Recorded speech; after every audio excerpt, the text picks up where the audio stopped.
कि ईडी की जो आधी अधूरी पूछताछ जो हुई थी, वह फिर से ईडी अपनी जो पूछताछ है वह पूरा करना चाहती है। और इसके लिए मुख्यमंत्री हेमंत सोरेन को वह 9वें सम्मन, जब वह 7 सम्मन स्किप किए थे, 7 सम्मन पर जब वह क्या उपस्थित नहीं हुए थे, 8वां सम्मन पर वह मुख्यमंत्री आवास पर ही ईडी को बुला करके और अपना बयान दर्ज करवाए थे और ईडी आकर के वहीं कि उनका बयान रिकॉर्ड करके गई थी। उसी दिन ईडी ने उनसे न संडे को, यानी जो शनिवार के दिन पूछताछ जब हुई थी, तो रविवार के दिन भी ईडी ने उनसे समय मांगा था, पर वह समय देने से इनकार कर गए थे। अब ईडी ने उन्हें फिर से एक बार सम्मन किया है। 27 से 31 जनवरी के बीच फिर से उपस्थित होकर के और बयान दर्ज करवाने के लिए कहा और वह पूछताछ में सहयोग करने के लिए ईडी ने फिर से कहा। अब देखना होगा। और इसके साथ साथ ही जो जेएमएम के सुप्रीमो जो हैं शिबू सोरेन जी, उनको भी दिल्ली हाई कोर्ट से झटका लगा है। एक कि आय से अधिक संपत्ति के मामले में कोर्ट रोक लगाने से इनकार कर दी है कि मुख्यमंत्री हेमंत सोरेन के साथ साथ ही उनके पिताजी शिबू सोरेन जी को भी हाई कोर्ट से ना झटका लगे हैं। इधर मुख्यमंत्री हेमंत सोरेन जी को भी 9वां सम्मन आया हुआ है। अब देखना यह होगा कि जिस तरह से वो 8वें सम्मन में अपने आवास पर ईडी को पूछताछ के लिए बुलाए थे और पिछले 7 सम्मन स्किप करने के बाद वो 8वां सम्मन में ईडी को समय दिया था और पूछताछ के लिए वह राजी हुए थे। तो अब जब 9वां सम्मन आया तो क्या 9वां सम्मन भी वह मतलब स्किप करेंगे, या 9वें सम्मन में जैसा कि 27 से 31 के बीच में जो तारीख दिया गया है, इसी बीच में वह कोई भी तारीख को चुन करके और चाहे मुख्यमंत्री आवास पर या ईडी के दफ्तर जाकर के अपना बयान रिकॉर्ड करवा सकते हैं। लेकिन जब 8वें सम्मन में मुख्यमंत्री हेमंत सोरेन जी से जब पूछताछ हो रही थी और ईडी जब उनके आवास पर पूछताछ कर रही थी, तो 8वें सम्मन से पहले यानी शनिवार के दिन पूछताछ होनी थी और उससे पहले यानी शुक्रवार को पूरा आदिवासी नेताओं का, संगठन के कार्यकर्ताओं का और जेएमएम के कार्यकर्ता जिस तरह से मोराबादी से लेकर के राजभवन तक का जो घेराव किए थे, धरना प्रदर्शन हुआ था, पैदल मार्च निकाले गए थे। और उसके बाद जिस दिन पूछताछ के चल रही थी मुख्यमंत्री आवास में, उस दिन भी जेएमएम के कार्यकर्ता जो थे वह मुख्यमंत्री आवास के बाहर डटे हुए थे और धरना प्रदर्शन कर रहे थे, नारेबाजी कर रहे थे। इसके साथ ही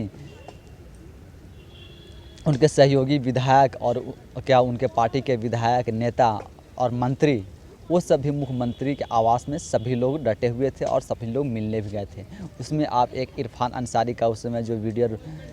जो वीडियो वायरल हुआ था कि रोते हुए जब मुख्यमंत्री हेमंत सोरेन जी के कंधे पर रख कर के रो रहे थे, वो सब ईडी के पूछताछ से पहले के थी। तो क्या इस बार भी जब ईडी सम्मन की है, 9वां सम्मन जब मुख्यमंत्री हेमंत सोरेन जी को आया है, तो इस सम्मन से पहले भी क्या कोई राजभवन घेराव करने का उनका योजना है, कार्यक्रम है? क्या आदिवासी नेता संगठन या इनके जो नेता और कार्यकर्ता हैं, जेएमएम के नेता कार्यकर्ता हैं और इनके सहयोगी दल जो कांग्रेस है, क्या ये सब के नेता और कार्यकर्ता क्या फिर से राजभवन का घेराव करेंगे? और जिस दिन पूछताछ होगी, जब ईडी इनसे पूछताछ करेगी, चाहे ईडी के कार्यालय में हो या मुख्यमंत्री आवास में हो, तो क्या उस दिन भी जैसा आखिरी समय में किया गया था, जो लास्ट जब उनका पूछताछ जो हुई थी, उसमें जेएमएम के कार्यकर्ता और नेता जिस तरह से बाहर के मुख्यमंत्री आवास के बाहर डटे हुए थे और कार्यकर्ता खड़े होकर के और शोर शराबा, नारेबाजी, धरना प्रदर्शन और जिस तरह से रोड पर उतारू और बवाल काट रहे थे, क्या जब अगली बार वह फिर ईडी के सामने पेश होंगे और ईडी के सवालों के जब जवाब चलेंगे, सवाल जवाब होगा, तो क्या उसमें फिर से एक बार इस तरह से जेएमएम के कार्यकर्ता, नेता रोड पर खड़े होकर के और नारेबाजी, धरना प्रदर्शन करेंगे? और जो रांची को छावनी में तब्दील कर दिया जाता है मुख्यमंत्री हेमंत सोरेन से पूछताछ पहले, तो क्या इस बार भी कुछ ऐसे ही होगी कि जब मुख्यमंत्री हेमंत सोरेन से ईडी की पूछताछ होगी, सवाल जवाब होंगे, तो रांची पूरा छावनी में तब्दील हो जाएगा और तब्दील होने के बाद मुख्यमंत्री हेमंत सोरेन जी उनसे पूछताछ के लिए राजी होंगे और पूछताछ के लिए समय देंगे? मतलब जिस तरह से उन्होंने पिछली जो तैयारी किया था, पिछली मतलब देखें तो जब उन्होंने ईडी को समय दिया कि आप आकर के हमारे मुख्यमंत्री आवास पर ही पूछताछ कर लीजिए, यहीं पे आप पूछताछ कर सकते हैं, तो वह यह सब देने से पहले उन्होंने क्या समय देने से पहले वह पूरी अपनी जो तैयारी थी, पूरा तैयारी कर लिए थे कि राजभवन घेराव करने का, कार्यकर्ता को बाहर रोड पर खड़े करने का, और जितने विधायक हैं सबको रांची में ही रहने को कहा गया था, रांची किसी को छोड़ने के लिए नहीं कहा गया था। तो क्या इस बार भी अगर ईडी को वह समय देते हैं, ईडी के पूछताछ में अगर शामिल होते हैं, तो क्या शामिल होने से पहले क्या फिर इस तरह से एक बार पूरी तैयारी कर ली जाएगी, या तैयारी करने के बाद ईडी के सामने पेश होंगे और ईडी के सवालों के जवाब देंगे। और जिस तरह से कि लास्ट टाइम जब इतने सारे कयास लगाए जा रहे थे, लोग तरह तरह की कयास लगा रहे थे, संभावनाएं जता रहे थे, लेकिन हुआ क्या था, ईडी नॉर्मल तरीके से आई, अपना सवाल जवाब की और वह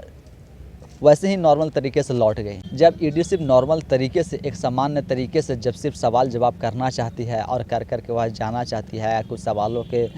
जवाब चाहती है, तो इसके लिए इतना कार्यकर्ता इकट्ठा और तैयारी करने की क्या ज़रूरत है? क्या मुख्यमंत्री हेमंत सोरेन जी को डर लगता है? और अगर डर है तो वह किस चीज़ का डर है और क्यों डर रहे हैं? जब उनके मुख्यमंत्री आवास में ही पूछताछ हो रहे थे, ईडी जब वहीं आकर के उनसे पूछताछ कर रही थी, इसके बावजूद कि नेता मंत्री को इकट्ठा करने की क्या ज़रूरत थी? जो अगला जो पूछताछ का वह समय देंगे, तो क्या समय देने से पहले वह फिर अपनी तैयारी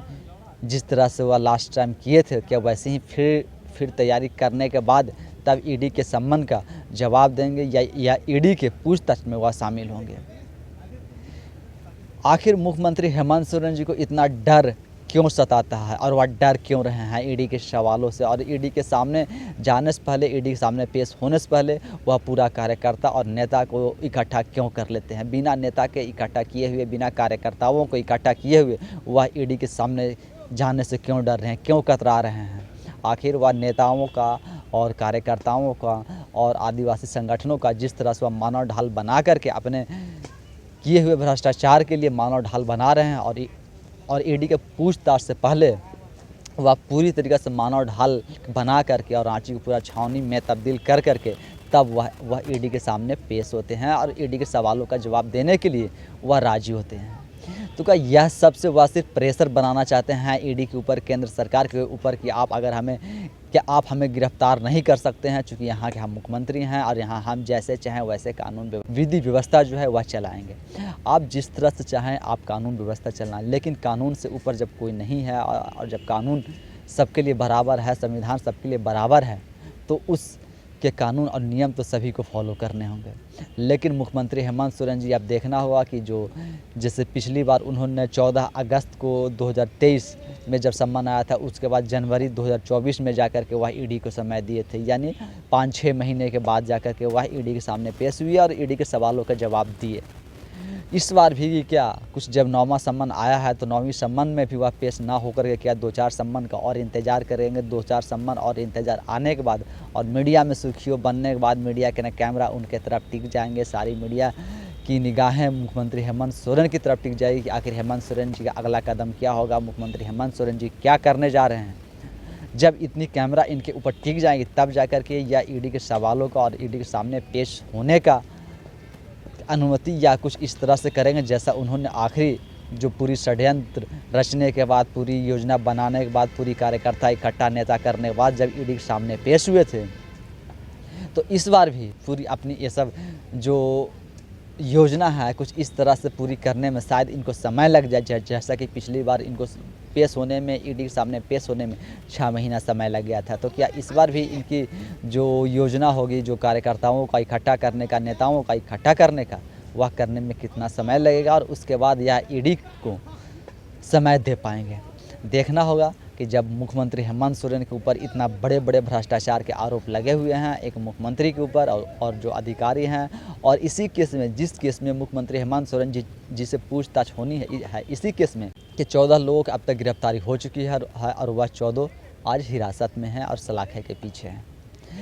मुख्यमंत्री हेमंत सोरेन जी अब 27 से 31 जनवरी के बीच पेश होते हैं या नहीं, या इसमें भी कुछ और राजनीतिक षड्यंत्र रचे जाएंगे, या कुछ योजना बनाई जाएगी, या राजनीतिक कार्यक्रम के तहत बनाने के बाद ईडी के सवालों का जवाब देंगे। तब तक के लिए हम सब यही देखते हैं कि जो 27 से 31 जनवरी का डेट है, इस डेट में क्या होता है। धन्यवाद।